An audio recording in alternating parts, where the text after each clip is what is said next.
What's happening, guys? Welcome back. A little update on the Bauer 707 1 kilowatt AM transmitter that you've seen me hosing out. Just going to go over a couple things, just update you guys on what I found and show you what's going on with it.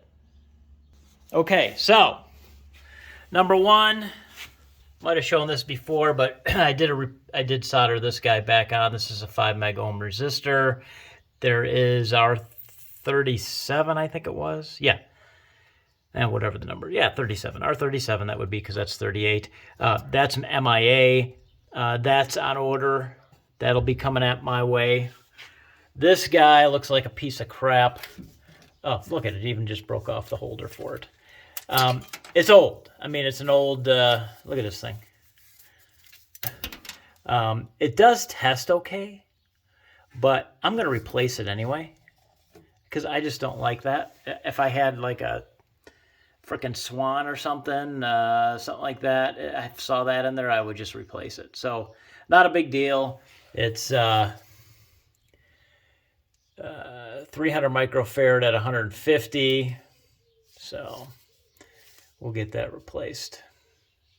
Electrolytic. Let's see, what else? The fix that was in.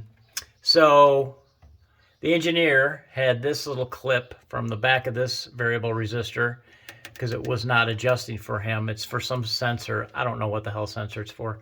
And he had that on an ohmite sitting down in the bottom. That was the only fix, engineering fix that was happening. I'm sure this is that sister sensor right there. So I did take my test meter, and in touching, adjusting this didn't do anything. It stayed the same. But in touching the rungs on here, might help if I point that to you. Touching the rungs with the tip of my meter, it did change resistance value. So it's something with this guy. I don't know if these really go bad or not. So I'm going to take this off and clean it up a bit and see what happens. Maybe I won't have to order one. I might even have one of these. I don't even know what the what do you call it is, the value is, but figure it out. Anyways, I'm assuming this is for this guy, and like this one is for this guy. I do see this is a little bit different because that's got an end on it. This one looks like the end broke off, so maybe that is the issue. I do like that. That probably is the issue. So maybe it'd be best just to order one. What do you think? Yep. Thank you. I heard you. Order one, John. Don't jack with it. Okay, let's see. Oscillator area here. This is my 980 crystal. Woo! Purdy, isn't she? Yeah. So I'll have to figure out what I'm going to do, how I'm going to drive this thing. Most likely, I'm thinking about using my Apache Labs Ana 100. So that's that. What else? Dummy load. Looks like it's not hooked up to the dummy load. Throwing a lot of heat there. A lot of heat. It's not showing 50 ohms, but I might be testing it in the wrong point. So what I'm going to do is that's further testing. I do have another dummy load I could use, though. That'll work on low power, not high power. This thing is actually set up, the transmitter says 500 and 1000 instead of 250 and 1000 on the plate. So that's how they had it apparently. Because most of them that I've seen are 250 and 1000, nighttime being 250, daytime being 1000 watts.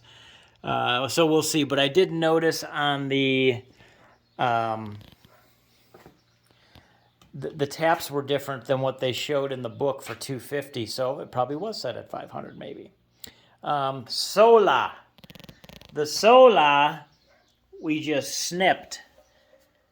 And that, because I was told that they're kind of loud. And what a Sola is, if you guys don't know, it goes right here, okay? And it regulates the input and output power from the... from your electric company. So say you're in some remote area and you don't have the greatest power grid, it might vary a little bit, and it would vary on the transmitter output then. So what the Sola does is it makes that even Steven, so you don't have variances on the output of the transmitter and goofy things going on. So I think I'm going to put it back in for now. And luckily, this transmitter has all the little markers on everything, okay? Well, I says, uh-oh, the Sola didn't. But as soon as I opened this up, it had the little markers in there. 15, 14, 21, and I see my 15 right here, traced it back. So it won't be a problem putting it back in. I thought I made a big boo-boo. But no big deal, all good. It'll probably eventually come out. I want to see what it sounds like, you know, if it's that loud. And then, you know, I'm waiting for a couple of Yar magazines on articles that guys have done up these things and did a write-up in the magazines. I'm just going 75 meters on this, so, but I think I'm going to go a couple vacuum variable caps, which they're going to have to be big, I think. And that'll probably be changed. You got to change the taps on these. And we'll go from there. I'll sort out this dummy load issue.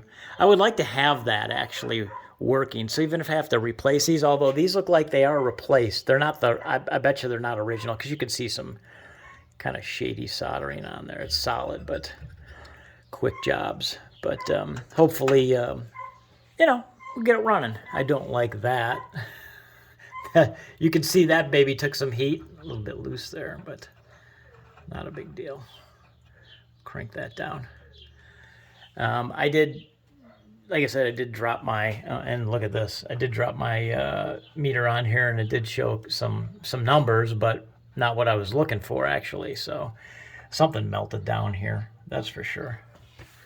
Anyway, I'm pretty sure it's going to fire up. So after I do all these little tiny fixes, which is not a big deal, I'm going to put the iron back in, okay? Sola's hooked up. I'm going to hook up the 220, and then I'm going to fire it up, not on high voltage, not on transmit, just fire it up on low voltage and take a look around and start taking some readings as per what the manual says. And then we'll go from there. I will fire it up on 980 into a dummy load and see what she does.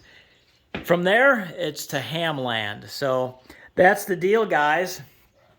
Hope that's a good enough little update for you. I just thought I'd, you know, drop in and do that. I didn't want to think, you know, I'm one of these guys who just gets one of these and leaves it in the garage. I'm not. Hopefully everything goes right, unless there's anything major that goes wrong, you know, like need mod transformers and stuff like that. This will be on this fall. It's going to be out in the garage, probably remoted, so it's not really a summer transmitter, because this isn't air conditioned out here, and it's too rough on parts. But we'll be kicking it on daytime power soon enough. So talk to you later. Like, share, subscribe, and hope you guys are liking the content, mostly the nets. I'm trying to tune around and get some different nets around the country. Since I do have 2 different stations set up on each ends of the country, I can do that remotely. And tuning around, finding some funny stuff, and there's always something goofy going on. Although today the band is like a radio blackout pretty much on both ends of the country. Barely hearing any signals, so I guess we had some solar flares or something like that. But that's it. Catch you guys later. Like, share, subscribe, Wavelength Radio.